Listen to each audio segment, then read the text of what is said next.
Hey guys, Mario Ornelas here. I hope you guys enjoy this ebook. In regards to what I've been able to learn in the past 3 to 4 years being involved in financial services, specifically in the last 3 years in the student loan industry, dealing with the agencies, dealing with the Department of Education, dealing with your loan servicers like Navient, Fed Loan, Great Lakes, and understanding the big lack of communication between them and also and of course the loan borrower.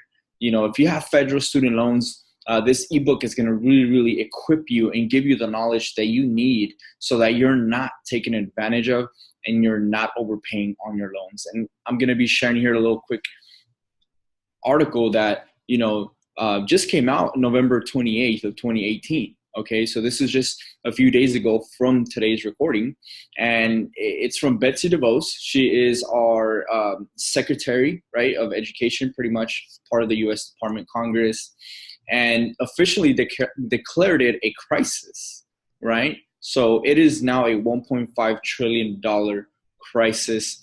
50% of the borrowers are falling late and behind. Now there is repayment programs, there is ways to consolidate your loans, there's ways to actually, manage this debt, but they do not teach you, nor are they obligated to tell you. What they really want you to do is fall so behind and late that they issue what's called wage garnishment. It really hurts your credit in a very bad way. So once again, I'm very excited for this ebook that you're receiving be in your inbox here shortly. Also, I'm going to be doing an exclusive webinar where I'm going to be teaching you step by step on each single website that you need to know about so that you're able to firsthand know your exact payment that you should be paying for, not what the debt collector wants you to pay. Also, how to submit your paperwork to be able, to get approved for these programs and consolidating your loans. So if you owe more than $10,000 in student loans, right? If you're struggling paying the high payments, if you're just wanting to know, and it's always important to know about this information, right? Go ahead and register.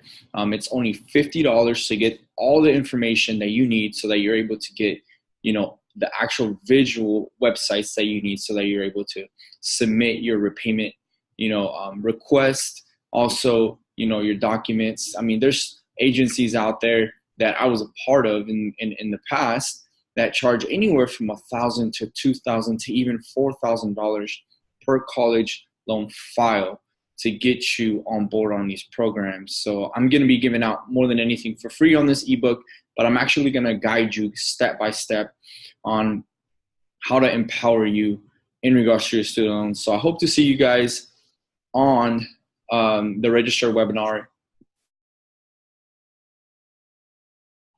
All right. So this is the second part of today's webinar. Basically, going to be covering step by step on how to apply properly and achieve the loan forgiveness, program. Okay, this is a program that has been now officially out for 10 years through what's called the William D. Ford Act.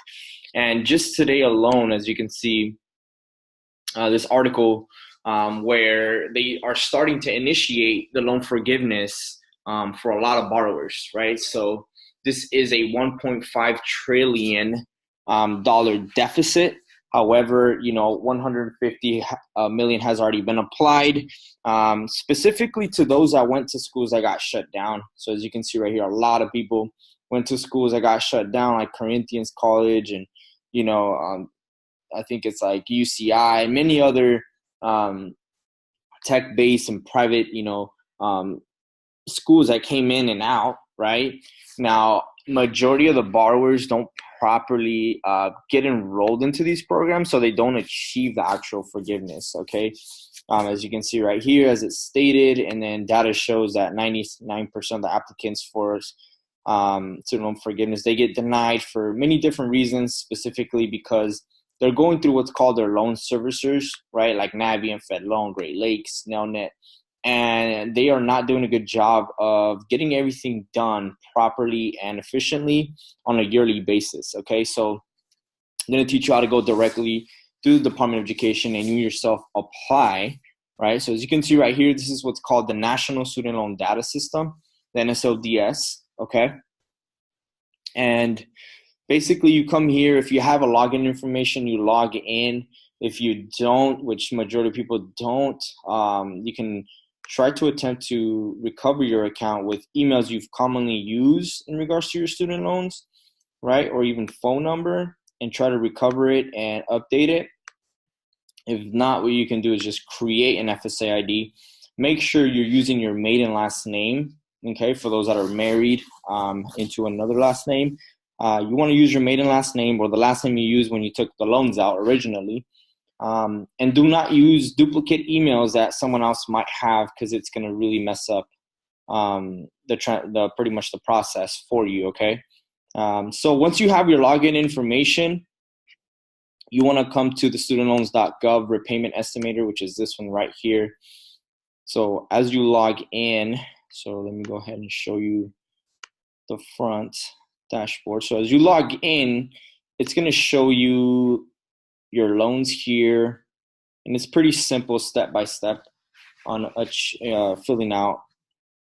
So you fill out single, you fill out your annual gross income, family size, you have a state you're from. If you work for the city, state, or government, nonprofit organization, you want to check this off for the public service. Then you calculate, and then you'll have your repayment options here, right? Now, 95% of the borrowers are automatically placed on the standard and graduated repayment plan, okay, which is like a the highest payment you can pay, and it forces you to pay off the loan 2 to 3 times much back, right? Even if you're on a high income, you can still qualify for these other reduced terms, also known as the forgiveness programs, right? Many people do get forgiveness. Nowadays, you can apply and get the forgiveness pretty quickly based on the new rule that just came out, right? But there's different options simply here, as you can see, and majority of it is based on income, okay? So once you're done with that, you can apply here directly yourself. Once again, you want to directly apply. Do not contact your loan servicer unless they're involved. You got to know that you already know what you qualify for and what program you qualify for, because they will tell you otherwise sometimes, and a lot of them are being investigated at a federal level. So not all the time are they trustworthy or honest in regards to it. You can apply for the consolidation as well, which helps out in regards to paying. If you have multiple loans from multiple years, you definitely want to consolidate them into one. Unless you've already been in what's called the Public Service Loan Forgiveness Program for years, you do not want to consolidate, because it will disqualify the years and months that you've been in this program if you're in the public service. If you're not, then it doesn't really matter. Another thing too is a lot of people think they have to work for a public service job for 10 years and then apply. That's actually why a lot of people are being rejected, is because they think they're applying on the 10th year and then they're being rejected for the forgiveness, and they're wondering why. Simply for the fact that you have to apply every year. That's just how these programs work. So every 12 months, once you start this process, you do get notifications. If you don't, you have to be self-conscious of understanding that you have to go up there in this website and update your information, submit your application every 12 months. I would do it like every 10 months, do it a couple months before your recertification date. That way there is no major issues with your program. So once you have that, you'll be able to apply. It's pretty simple, step by step.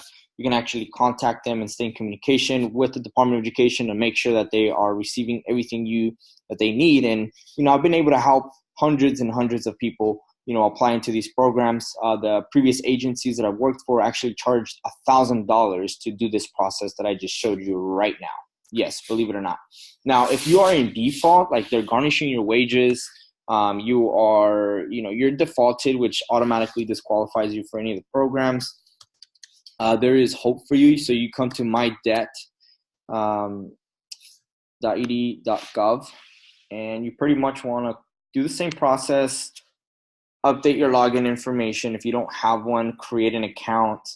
And then from there, you'll review your debt summary. You'll actually be, your debt collector, whoever has your file, will show up eventually, you call them and you want to get into what's called the rehabilitation program as soon as possible.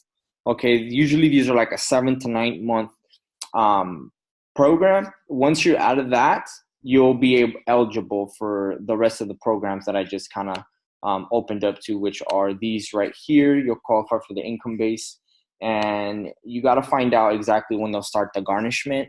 If you're in default and you're going to be filing for your taxes, you definitely want to start the process as soon as possible.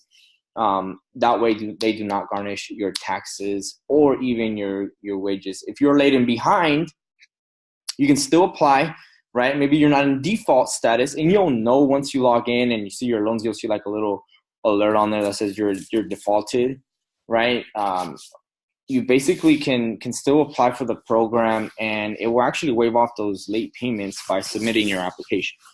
Okay, so once again, my name is Mario Ornelas. I hope you guys got some valuable information.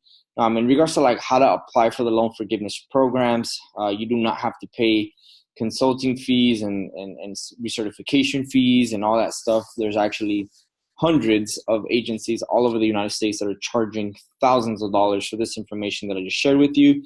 So definitely share it with other people. This is a big national crisis, and my goal is to be able to help a lot of borrowers all over the United States get their loans taken care of. So you guys have a good one.